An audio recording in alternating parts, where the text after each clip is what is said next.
Radhe Krishna dear all, कैसे हैं आप सब। आज मैं आपको यूज सिखाऊंगी कनेक्टर ऑल्दो येट का। आप ऑल्दो या दो, इन दोनों में से किसी भी एक वर्ड का आप यूज करेंगे।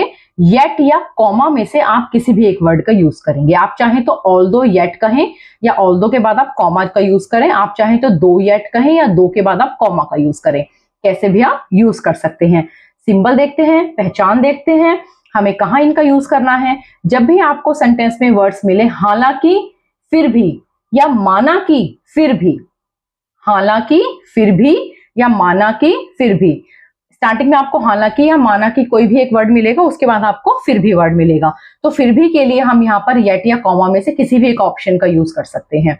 रूल देखते हैं। सबसे पहले ऑल्दो या दो, दोनों में से कोई भी एक वर्ड आपको लिखना है, उसके बाद आप सेंटेंस लिखेंगे। फिर येट या कॉमा में से आपको कोई एक ऑप्शन का यूज करना है, उसके बाद आप दूसरा सेंटेंस लिखेंगे। आपको पता है हम कनेक्टर का यूज कर रहे हैं, तो कनेक्टर्स में हम क्या करते हैं, दो सेंटेंसेस या दो वर्ड्स को हम ज्वाइन करते हैं। ऑल्दो दो में हम दो सेंटेंसेस या दो वर्ड्स को हम ज्वाइन कर सकते हैं।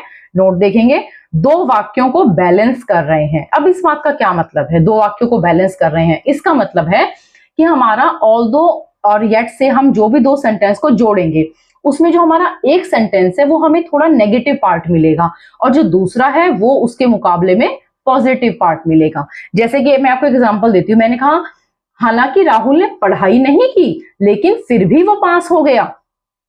हालांकि राहुल ने पढ़ाई नहीं की, ये एक नेगेटिव पार्ट है, फिर भी वो पास हो गया, ये हमारा पॉजिटिव पार्ट है। हालांकि वह थका हुआ था, थोड़ा नेगेटिव पार्ट है, फिर भी वह काम कर रहा था, ये पॉजिटिव पार्ट है। अब इसके एग्जांपल्स हम स्टार्ट कर रहे हैं, ध्यान से देखेंगे बेटा। हालांकि वह थका हुआ था, फिर भी वह काम कर रहा था।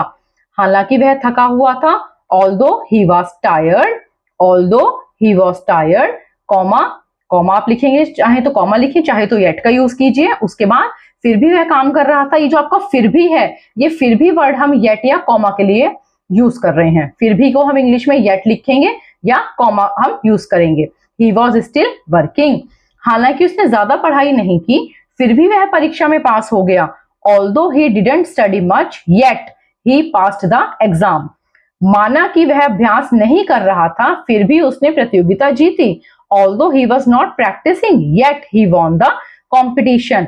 आपके ऑल्दो और येट के बाद जो सेंटेंस है हमारा जिस भी मॉडल या टेंस में होगा, वैसे ही हम उसे एज इट इज ट्रांसलेट कर देंगे। चलिए और कुछ हम इसके एग्जाम्पल्स देखते हैं।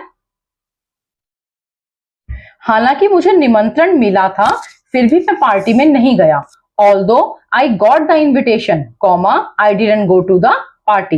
नेक्स्ट सेंटेंस, हालांकि उसने गलती नहीं की, फिर भी मामले को शांत करने के लिए उसने माफी मांग ली। Although he didn't make a mistake yet he apologized to settle the matter. Next sentence, माना कि बारिश हो रही थी, फिर भी बच्चे क्लास आए।